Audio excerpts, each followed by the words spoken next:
अस्सलाम वालेकुम, क्या हाल है? कैसे? उम्मीद करती हूँ सब ठीक होंगे। आज तो भी मेरी सुबह से ही मॉर्निंग इतनी कोई मसरूफ़ थी ना कि मैं क्या बताऊँ।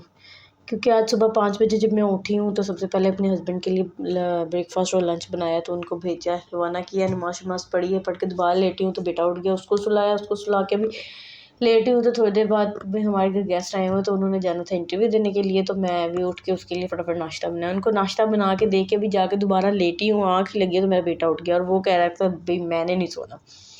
खैर वो खेल रहा था तो मैंने कहा चलो ये खेल रहा है तो खेलते-खेलते मैंने जागना तो मैंने है तो मैं क्यों ना कपड़े इस्त्री कर लूँ। मैंने कपड़े वगैरह प्रेस किए, कपड़े वगैरह प्रेस करके भी मतलब एक सूट प्रेस किया, अपना बुर्का प्रेस किया, तो मेरा बेटा रोने लग गया भी मुझे सुला दो।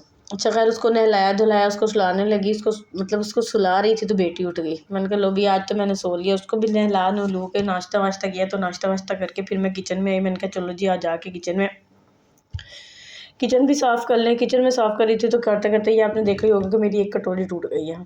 ये ना मैं ग्लव्स पहनती हूँ तो मैं जो ग्लव्स लेके आती हूँ ना, पता नहीं क्या है इस बार जो मैंने ग्लव्स लिए हैं ना, ये इनसे हर चीज़ स्लिप होती है, इसको बड़ी ग्रिप से पकड़ना पड़ता है। ये आज इस बार मेरी दूसरी एक कटोरी टूटी है, इससे पहले मेरी एक ऐसी प्लेट टूटी है, उसके अंदर प्लेट ही गिरी थी तो प्लेट टूट गई। तो ख़ैर बहरहाल चीज़ें टूटने के लिए होती हैं, नहीं बनती जाती हैं, इंसान ख़त्म हो जाते हैं चीज़ें, ये तो फिर चीज़ें हैं, कोई बात नहीं दोबारा आ जाएगी। तो कभी-कभी मैं काम करते हुए सोच रही होती हूँ कि मैं अपनी ना अम्मी की जगह पे आ गई। यही रूटीन मेरी अम्मी की होती थी। मेरी अम्मी ने सुबह उठना, पहले एक को भेजना, बच्चों को तैयार करके भेजना, फिर अब्बू को भेजना, फिर जो बाकी बच्चे पीछे रह गए उनको खाना-शाना खिलाना। ये सारी रूटीन अब मुझ में आ गई है। तो अब मुझे तो लगता है कि शायद ये अब तब तक ही रहेगी जब तक मैं बूढ़ी नहीं हो जाती। मतलब बूढ़ी होऊँगी तो तभी जाके मेरी जान छूटेगी इन सारे कामों से। नहीं तो यही चल तो चल है। नींदें जो पूरी करनी थी वो माँ-बाप के घर पूरी कराएँ, अब कोई नींदें नहीं है। मुझे तो अपनी अम्मी के घर ईमान से काम करने से जान जाती थी और यहाँ यहाँ दुनिया जहान के सारे काम खुद ही करो और करते हुए बड़ी खुशी होती है। इसी तरह शायद मेरी अम्मी को खुशी होती होगी जैसे मुझे खुशी होती है अपने घर के काम करते हुए। पता नहीं क्या चक्कर है। शायद हम औरतों में ये चीज़ पाई जाती है कि घर के काम करने ही करने हैं। एनीवेज़ ये तो एक टॉपिक से हट के ही मैं बात कर रही हूँ। तो ये मैंने धो लिया था, किचन में मैं बर्तन वगैरह धो रही थी, मैंने अपनी बेटी का ना फीडर उठा के साइड पे कर दिया। मैंने कहा ये ना हो कि कोई काँच-वाँच इसमें चला जाए क्योंकि उसको फीडर देना होता है। उसने अपने निपल पे इतनी काटियाँ की हैं, काटियाँ कर के उसमें बहुत सारे सुराख किए हुए हैं। तो इसलिए मैंने उसको साइड पे रख के उसको क्लीन कर दिया था। आज मैंने तवा धोया, मैंने कहा चलिए आज किचन को अच्छे से क्लीन कर ही लेते हैं। क्योंकि आज के मतलब थर्सडे वाले दिन ना मैं कोई काम नहीं करती, सालन-शालन का ऐसा कोई काम नहीं करती। इस दिन मेरा लॉन्ड्री डे होता है, मतलब मैंने सारे कपड़े धोने हैं, उनको प्रेस आउट करके रखना है, किचन अच्छे से साफ़ करना है, सारी सफाई नीट एंड क्लीन आज अच्छे से कर लेना। बाकी दिनों में क्या होता है कि हल्का-हल्का बस ऊपर-ऊपर से करना है। आज के दिन मैंने डीप क्लीनिंग जो होती है ना अपने घर की सारी वो करनी होती है। तो बस आज मैं वही कर रही थी, तो मैंने साथ-साथ सोचा क्यों ना वीडियो बनाऊँ और आप लोगों के साथ भी शेयर करूँ कि भई मैं क्या कर रही हूँ।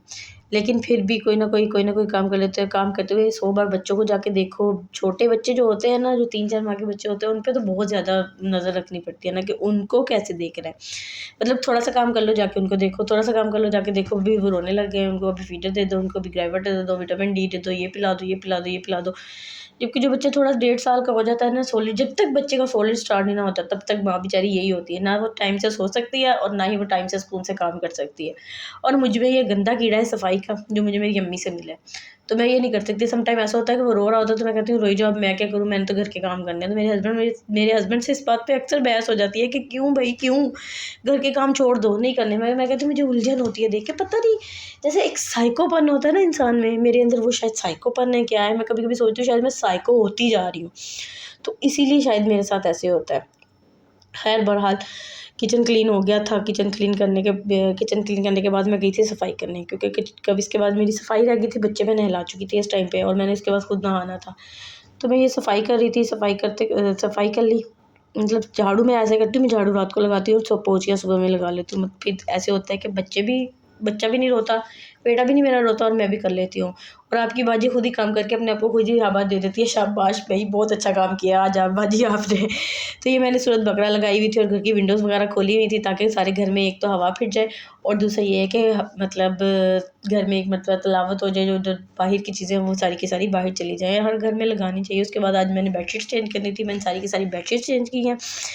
बेडशीट चेंज करने के बाद जी ये हमारे घर ना एक और गेस्ट आया हुआ है। ये गेस्ट तो भाई बहुत स्पेशल है, इस गेस्ट को बहुत ख्याल से, बहुत ध्यान से रखना पड़ता है। ये मेरी दोस्त की मछली है, वो गई है इंडिया, तो मुझे दे के गई है। इस बेचारी को कोई, वो कह रही थी पानी चेंज होता है ठीक है, नहीं तो ना सही। मेरे हस्बैंड तो डरते हैं, जो हमारे घर गेस्ट आया वो भी डरता है। कोई इस बेचारी का पानी चेंज करता तो मुझे 2-3 दिन से ऐसे लग रहा था जैसे ये ना मरने वाली है, इसका पानी चेंज नहीं हो रहा। तो मैंने कहा भई अब बाजी आज आप ही हिम्मत करें और इस बेचारी को साफ़ करें, जैसे भी करें इसको क्लीन करें। अब मैंने इसको इसमें से निकाला है तो इसका पानी डाल के रखा है। ये था मेरा आज का व्लॉग। अच्छा लगा तो लाइक कमेंट और शेयर ज़रूर कीजिएगा। अल्लाह हाफ़िज़।